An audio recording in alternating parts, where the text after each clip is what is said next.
వక్రతుండ మహాకాయ కోటి సూర్య సమప్రభ నిర్విఘ్నం కురుమే దేవ సర్వకార్యేషు సర్వదా. శరదిందు వికాస మందహాసం స్ఫురదిందీవరలోచనాభిరామం అరవింద సమాన సుందరాస్యాం అరవిందాసన సుందరీం ఉపాస్మహే. వసుదేవసుతం దేవం కంసచాణూరమర్దనం దేవకీ పరమానందం కృష్ణం వందే జగద్గురుం. మా గురుదేవులైనటువంటి మహంత్ హిమాలయ గిరిజీ వారి పాదపద్మములను మనస్సులో స్మరించుకొని వేదికను అలంకరించిన అతిరథ మహారథులందరికీ నమస్కారాలు. వచ్చిన జ్ఞానపిపాసులందరైన మీ అందరికీ నమస్కారాలు. మహావతార్ బాబా ఫౌండేషన్ వారి తరఫున పత్రిజీ యొక్క శక్తిస్థలు దివ్య ప్రదేశంలో రెండవ సెషన్లో మళ్ళీ మాట్లాడుకునే అవకాశం మాకు కల్పించారు. ఇక్కడ మాట్లాడే వక్తలు ఎక్కువ ఉన్నారు. మహావతార్ ఫౌండేషన్ యొక్క లక్ష్యము పత్రిజీ యొక్క ధ్యానాన్ని ప్రచారం చేయడమే కాక ధ్యానులందరూ పరిపూర్ణ ఆరోగ్యవంతులుగా ఉండాలన్న ఏకైక లక్ష్యం పెట్టుకొని ఆ ధ్యానానికి ఈ దేహానికి అనుబంధంగా ఉన్నటువంటి శారీరక రుగ్మతలను దూరం చేసి అందరూ ఆరోగ్యంగా ఉన్నప్పుడు ధ్యానం ఇంకా బాగా చేసుకొని ఆ ధ్యాన బెనిఫిట్స్ పొందుతారు అనేది ఇప్పుడు ఇద్దరు ముగ్గురు ఇక్కడ చెప్పిన ఉదాహరణలే ఎంతో అద్భుతంగా ఉన్నాయి. ఆ ధ్యానం చేస్తే రోగాలు పోతాయా అనే వాళ్లకు ఇది చెంపపెట్టులాగా ఇప్పుడు ఈ ఉదాహరణలు మన కళ్ళకు కనపడ్డాయి. ధ్యానమూలం గురోర్మూర్తి, పూజామూలం గురోర్పదం, మంత్రమూలం గురోర్వాక్యం, మోక్షమూలం గురోర్కృప అనేసి అత్యంత గొప్పమైన మాట ఉంది. దాన్ని ఇంకో విధంగా అన్వయించుకుంటే మన పత్రిజీ శాస్త్రం అంతా దాంట్లోనే దాగి ఉంది. ధ్యానానికి మూలం గురువు అన్నారు ఇక్కడ శాస్త్రంలో. మంత్ర పూజకు మూలం గురువు యొక్క పదం అన్నారు, పాదం అనలేదు. బాగా గమనించుకోండి, ఆ మాటల్లో అర్థాలు మారుతాయి. అట్లాగనే మోక్షము అంటే గురువు మూలంగానే వస్తుంది, ఇంకో విధంగా రాదు అన్నారు. గురువు ఏ మాట మాట్లాడినా అదంతా మంత్రమే, మంత్రమూలం గురోర్ వాక్యం అన్నారు. దీన్ని ఇంకో విధంగా అన్వయించుకుంటే ఏ మానవుడైనా కానీ మాట్లాడగలిగిన వాడు మానవుడు ఒక్కడే. 84 లక్షల జీవరాశిలో మాట్లాడగలిగిన వాడు, తన భావ ప్రకటన చేయగలిగిన వాడు మానవుడు ఒక్కడే. మాట్లాడాలి అంటే మీరు ఏం చేస్తారు? ముందు లోపలికి ఉచ్ఛ్వాసం తీసుకొని మాట, పదము, వాక్యాలు, సెంటెన్సులు, శ్లోకాలు, పద్యాలు ఏది చెప్పాలన్నా ముందు గాలిని లోపలికి తీసుకుంటాం, బయటికి వదులుతూ మాట్లాడతాం. ఇది సహజంగా జరిగే శ్వాసక్రియ. సైన్స్ ప్రకారం చూస్తే దహన క్రియ, అది అంతే సబ్జెక్టు వేరే. అసలు ధ్యానం చేస్తే ఏమవుతుంది? శ్వాసను ఒక నియమబద్ధంగా సాధన చేస్తే వేగా నర్వ్ అనేది ఎట్లా పనిచేస్తుంది, మెడుల్లా ఆమ్లగేటా ఎట్లా యాక్టివేట్ అవుతుంది, ఆల్ఫా బీటా గామా నర్వస్ సిస్టమ్ను ఎట్లా మార్చవచ్చు, ఆ రేసెస్ ఎట్లా మార్చవచ్చు, అదంతా ఇప్పుడు ఆధునిక విజ్ఞానం. ఒకప్పుడు మనల్ని ఎగతాళి చేసిన విజ్ఞానం. పూరక కుంభక రేచకాలు అంటే చెత్త, ఏందో కూర్చొని పని లేకుండా ఇట్లా కూర్చొని ఇట్లా పీల్చుకోవడం, గమ్మను కూర్చొని వదిలిపెట్టడం, ఏంటో మీరు చేసే పని మాకు పనికిరాదు అని ఒకప్పుడు చెప్పిన వాళ్ళు శ్వాసలో ఇంత రహస్యాలు ఉన్నాయి అని పెద్ద పెద్ద రీసెర్చ్లు చేస్తూ ఉన్నారు. మన గొప్ప మనకు తెలియకుండా పోతా ఉంది. మన పూర్వీకులు మనకు ఏకాదశి ఉపవాసాలు అనేది ఖచ్చితంగా పాటించండిరా అని చెప్పారు. 15 రోజులకు ఒక్కసారి ఈ మిషన్కు రెస్ట్ ఇస్తే ఎంత అద్భుతంగా పనిచేస్తుంది. మనం చెప్తే మన పూర్వీకులు చెప్పారని దాన్ని పట్టించుకోవడం లేదు. అదే ఎవడో జపాన్లో డాక్టరు 36 ఫాస్టింగ్ అని చెప్పి 36 అవర్స్ ఫాస్టింగ్ అనే దాని మీద రీసెర్చ్ చేసి నోబెల్ ప్రైజ్ తెచ్చుకున్నాడు. మనం ఏకాదశిలో చేసేది ఏంది? ఏకాదశి అంతా ఉపవాసం ఉంటాం, మరుసటి దినం ద్వాదశి 12 గంటలకు ఉద్వాసన చేస్తాం. 24/12 36 అయింది కదా. వాడు కనిపెట్టి సచ్చింది ఏంది? మన దగ్గర ఉంది, కానీ శంఖంలోంచి పోస్తేనే తీర్థం అన్నట్లు వాడు చెప్తే మనకు నడుస్తుంది. భోజనానంతరే శతపథం గచ్చయ్యేత్ అంటారు మనోళ్ళు. భోజనం చేసినాక ఒక 100 అడుగులు నడువురా బాబు అని. మనం నడవం. తినడం, ఇట కూర్చొని సోఫాలో కూర్చొని టీవీ పెట్టుకోవడం.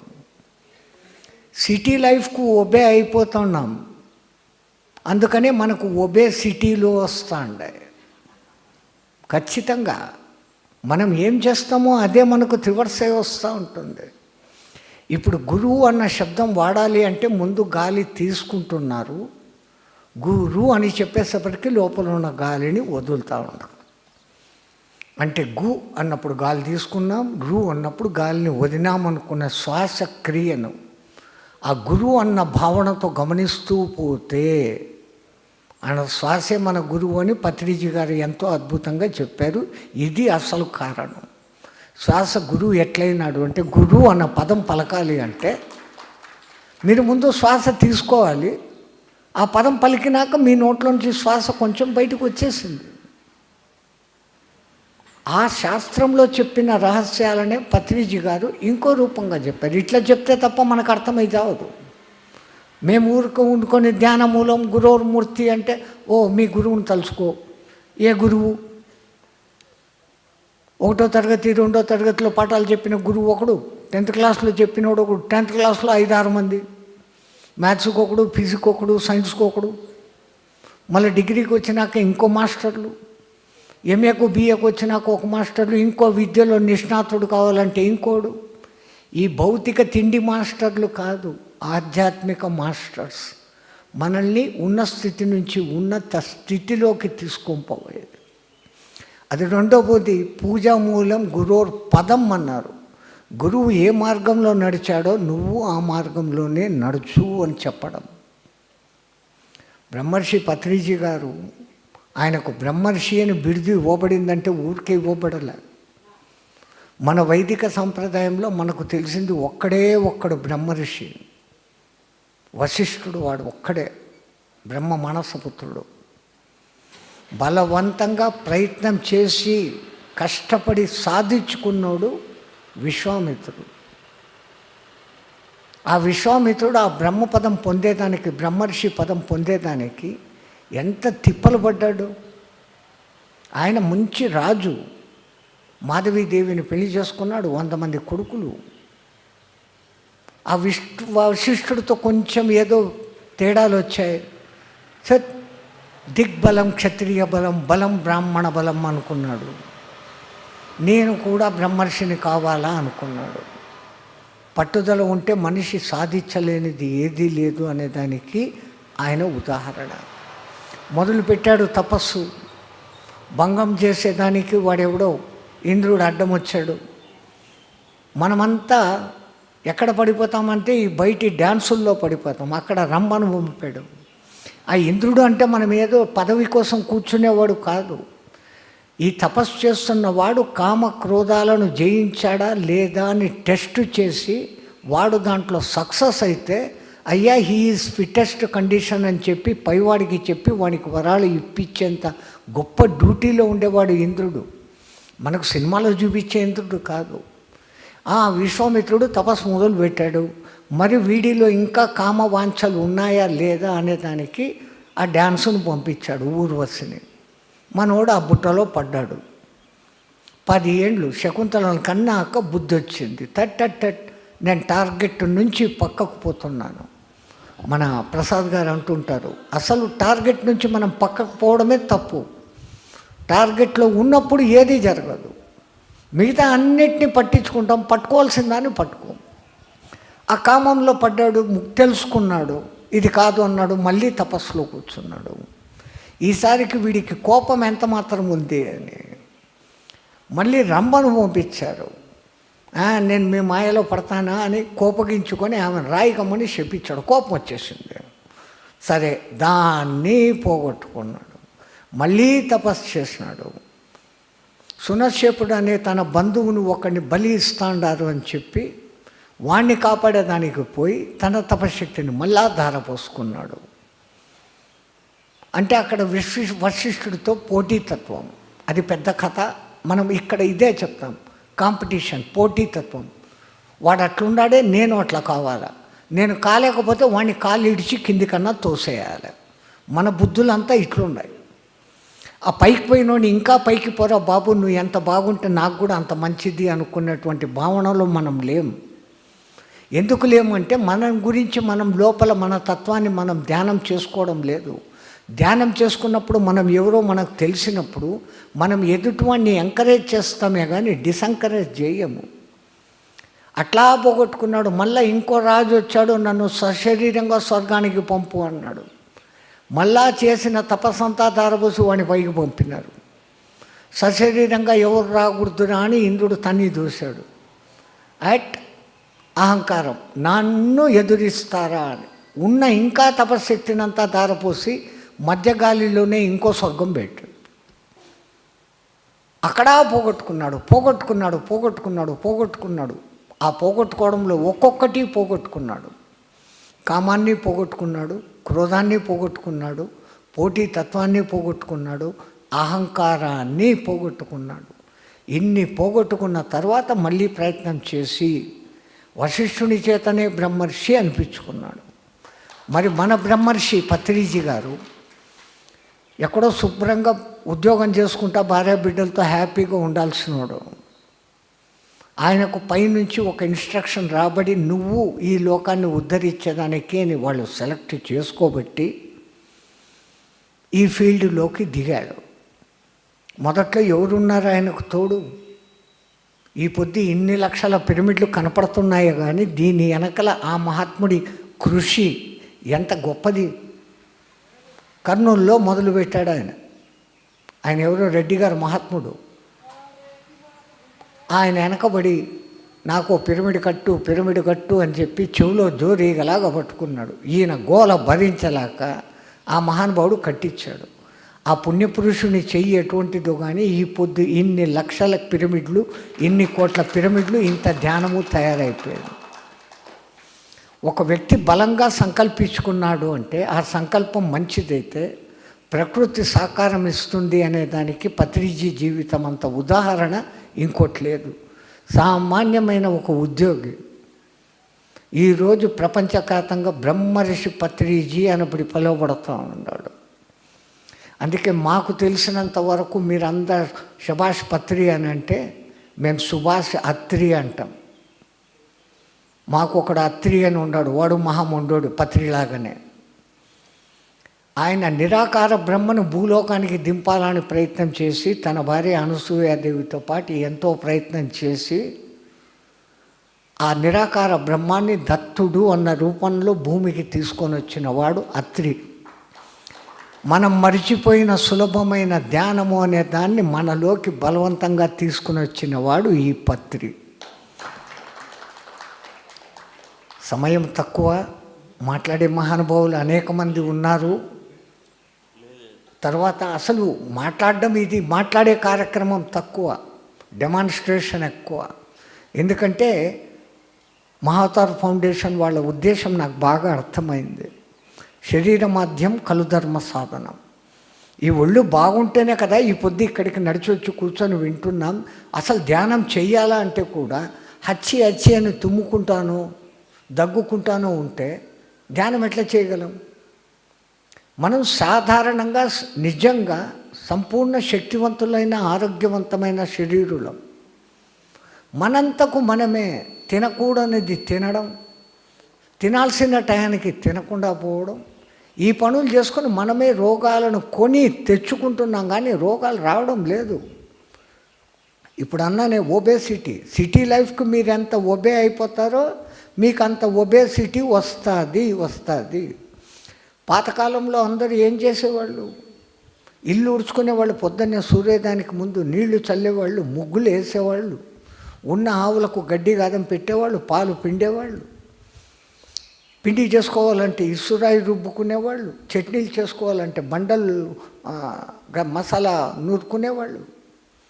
ఇప్పుడు ఏమిటిది? చట్నీ చేయాలి, బటన్ నొక్కేస్తే అయిపోయింది. మిక్సీలు, గ్రైండర్లు, బట్టలు ఉతికేదానికి మిషన్లు, కుక్కర్లు, ఇంకా తొందరగా ఫుడ్డు. కుక్కర్లో ఫుడ్డును పొట్టులోకి కుక్కేసుకుంటూ ఉన్నాము. మనము కుక్కర్గా అయిపోతున్నాం, కుక్కలుగా అయిపోతున్నాం. మంచి బయట కట్టెల పొయ్యిలో కుండలో అన్నం వండి మీరు తిని చూడండి. ఈ దిక్కుమాలిన కుక్కర్ తిండి తినండి, ఏమవుతుందో తేడా గమనించండి. అంత అద్భుతమైన పాతకాలపు పద్ధతుల నుంచి పోయి మోడర్నైజేషన్ అని చెప్పి మనంతకు మనమే రోగాల పాల పడతా ఉన్నాం. తినాల్సిన వస్తువులు ఇన్ని మనం పెట్టుకొని సులభంగా జీర్ణమయ్యే వస్తువులను, లక్షల వస్తువులు మన కళ్ళెదురుగా ఉన్నాయి. ఎక్కడో కాస్ట్లీది అమెరికా నుంచి తెప్పించినటువంటి కీచా పండ్లు, కోచా పండ్లు, అయ్యేంటి దిక్కుమాలిన పండ్లు, మన పేర్లు కూడా లేవు. 5 దినాలన సులభంగా మనకు దొరికే జామ పండు ఎంత అద్భుతంగా ఉంటుంది. కుర్రలు, సామాలు అని ఒకప్పుడు మీ ఆంధ్ర సైడ్, దక్షిణ భారతం అంతా ఎక్కువ తినేవాళ్ళు. మాకంటే ఎప్పుడు ఇంతకాలము మాకు గోధుమలే. మీకు ఇన్ని రకాల ఇక్కడ వెరైటీస్ ఉన్నాయి. ఎవరు తింటున్నారు ఇప్పుడు? అయ్యింది నాన్ సెన్స్. కుర్రలు అయ్యంతా ఎవడో పనికిమాలినోడు తినేదండి. మాకు బియ్యం పాలిష్గా ఉండాలండి. ఎంత పాలిష్ అంటే దాని మీద ఉన్నదంతా పోయింది. ఏం తింటాం? కార్బోహైడ్రేట్ మాత్రం తింటాను. సో తినాల్సింది తినడం లే, తినాల్సిన టయానికి తినడం లే, ఏది పడితే అది. ఆ బయటికి పోతాము కుక్కర్లో, బగ్గర్లో, కుక్కలో ఏంటి చెత్త తిండ్లన్నీ ఆ బగ్గర్లు అంట, బెగ్గర్లు, ఆఖరికి బెగ్గర్లు అయిపోతాం. కుక్కర్లు, బెగ్గర్లు తిని తిని అవి ఇంత ధర. అది ఏం చేస్తాడో ఏందో. ఆ రోడ్డు సైడ్ పోతాము, పానీపూరీల గురించి ఒక మహానుభావుడు గరికపాటి వారు బ్రహ్మాండంగా చెప్పారు, చాగంటి వారు బ్రహ్మాండంగా చెప్పారు. నేను చెప్పాల్సిన పనులే. ఏమా తిండ్లు? 24 గంటలు మనకి ఇచ్చాడు. మన కోసం మన ఆత్మతత్వాన్ని మనం తెలుసుకొని మనలోకి మనం ప్రయాణం చేసేదానికి 1 గంట దారపోసి అద్భుతమైనటువంటి ధ్యాన స్థితిని పొందితే చాలు. దినమంతా ధ్యానంలో ఉండాల్సిన పని లేదు. అక్యురేట్గా ధ్యానం చేసేవాడు 1 గంటలోనే సంపూర్ణ శక్తిని, నెల రోజుల శక్తిని కూడా పొందగలడు with will power and concentration. ఇది కూడా కష్టం అంటే ఇంకా ఇంతకన్నా సులభమైన మార్గం ప్రపంచంలో చెప్పేవాడు ఇంకోడు రాడు, లేడు. మన లక్ష్మణరావు గారు అంటుంటారు, ఏదైనా 3 సార్లు అంటుంటారు ఆయన, మహానుభావుడు. కాదు ఇంకా పత్రిజీ చెప్పిన ఈ సులభమైన దారి కన్నా ఇంకొక దారి లేదు. అట్లాగనే మహావతార్ ఫౌండేషన్ అనేసి, ఆ మహావతార్ బాబా సామాన్యుడు కాదు. భూమి లోపలికి మన కోసం ఒక గురు రూపంగా, దత్తప్రభు రూపంగా వచ్చిన మహానుభావుడే. మనకు జ్ఞాన విజ్ఞానాలు 2 బోధించి, ముందు శారీరకంగా బాగుండిరా, నువ్వు నిరంతరం బతికి ఉంటావు. అమృతత్వము అంటే కనుక ఎక్కడో చచ్చిపోయినాక వచ్చేది కాదు, బతికుండగానే మోక్షం పొందొచ్చు అని చెప్పిన మహానుభావుడు ఈ రోజుకు బతికున్న మనిషి మహావతార్ బాబా. అటువంటి ఆ మహానుభావుడి పేరు పెట్టుకుని ఆ ఫౌండేషన్ నడుపుతున్నారు. ఆ ఫౌండేషన్కు మన పత్రిజీ ట్రస్ట్ వాళ్ళందరూ సహకారం ఇస్తున్నారు. ఇంతమంది ప్రయత్నం ఏంటి? వాళ్ళు బాగుపడి వాళ్ళు తెలుసుకున్నది వాళ్ళు తెలుసుకొని వాళ్ళే ఉండొచ్చుగా. ఇంతమందికి పిలిపించి ప్రోగ్రాములు పెట్టి ఎందుకు చేస్తున్నారు? సర్వే జనాం సుఖినో భవంతు, లోకే సమస్తాన్ సుఖినో భవంతు అన్న ఒక లక్ష్యం పెట్టుకున్నారు వాళ్ళు. తాము తెలుసుకొని తాము ఆనందిస్తున్న ఈ ధ్యానం 10 మందికి అందించాలి అని ఆ ట్రస్ట్ సభ్యులు కానీ, ఈ మహావతార్ ఫౌండేషన్ వాళ్ళు కానీ ఇంత ప్రయత్నం చేస్తున్నారు. అందించేదానికి వాళ్ళు సిద్ధంగా ఉన్నారు, అందుకునేదానికి మీరు రావాలి. అంతటి కార్యక్రమం ఇస్తే, ఇంతగా ప్రచారం చేస్తే ఇక్కడ వచ్చింది ఇంతమంది. ఇదే ఇక్కడ ఏదో ఒక సినిమా స్టార్ చేత డ్యాన్స్ ప్రోగ్రామ్ అని పెట్టి గనక ఉంటే ఆ మైదానం కూడా సరిపోదు. దానికి వస్తారు వేరే ఇప్పుడు స్వాస్థ్య టెక్నిక్స్ చెప్పే క్లాసెస్ 1000 రూపాయలు ఫీజు, దానికైతే క్యూ కట్టిపోతారు. ఈడ కూర్చోబెట్టి మీకు తిండి టిఫిన్ భోజనం కూడా పెట్టించి మీకు చెప్తున్నామయ్యా రండి కూర్చోండి మీరు బాగోడండి అని చెప్తే ఈడికి వచ్చేది ఇంతమంది. ఈ వ్యవస్థ మారాల. ఇంతగా వాళ్ళు ప్రచారం చేసిన తర్వాత ఇంతమందే రావడం అనేది, అంటే తక్కువ వచ్చారు ఎక్కువ వచ్చారు మాకు సంబంధం లేదు. ఒక్కడొచ్చినా మేము ఇదే మాటలే చెప్తాం. పత్రిజీ గారి లక్ష్యం అదే. పత్రిజీ గారు ఒక్కడు వచ్చినా వాడిని కూర్చోబెట్టి ధ్యానంలో కూర్చోబెట్టి నీకు వచ్చేసిందా ధ్యానం లేదా అని అడిగేవాడు. ఎంతమంది కాదు, ఎంత తక్కువ మంది వచ్చారు ఎక్కువ మంది వచ్చారు కదా, ఆ వచ్చిన వాళ్ళు ఎంత పాయింట్ పట్టుకున్నారు, ఈ పట్టుకొని మళ్ళా ఒక నలుగురికి చెప్పడం. ఈరోజు క్లాసుకు రాలేని వాళ్ళు పాపం అది వాళ్ళకు దౌర్భాగ్యం అని ఆ మాట వాడకూడదు. వస్తే ఎన్నో విషయాలు తెలుస్తాయి కదా. ముందు శారీరకంగా బాగుంటాం, శారీరకంగా బాగుంటే ధ్యానం బాగా చేస్తాం, ధ్యానం బాగా చేస్తే అన్నీ ఇస్తుంది. అది మటుకు 100% గ్యారంటీ. ఆ సక్రమమైన ధ్యానం చేయాలంటే ఈ ఒళ్ళు సక్రమంగా ఉండాలి. ఆ ఒళ్ళు సక్రమంగా ఉండాలంటే మళ్ళీ సైడ్ ఎఫెక్ట్స్ ఇచ్చే దిక్కుమాలిన ఇంగ్లీష్ మందులు తినకూడదు. తలనొప్పి వస్తే మాత్ర వేసుకుంటాం, మరుసటి దినం మోకాలు నొప్పి వస్తుంది. మోకాలు నొప్పికి మాత్ర వేసుకుంటే కడుపు నొప్పి వస్తుంది. సైడ్ ఎఫెక్ట్స్ ఉంటాయి. మన దాంట్లో సైడ్ ఎఫెక్ట్స్ ఎక్కడ ఉండవు, డైరెక్ట్ ఎఫెక్ట్సే అద్భుతంగా పనిచేస్తాయి.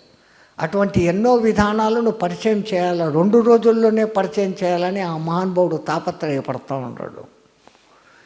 అటువంటి సమయంలో మేము ఎక్కువ మాటలు పెట్టుకొని ఆ ప్రోగ్రామ్స్కు టైం డిస్టర్బ్ చేయకూడదు అని ఈరోజు మీ మధ్య ఇంకో మహానుభావుడు కూడా వచ్చి ఉన్నాడు.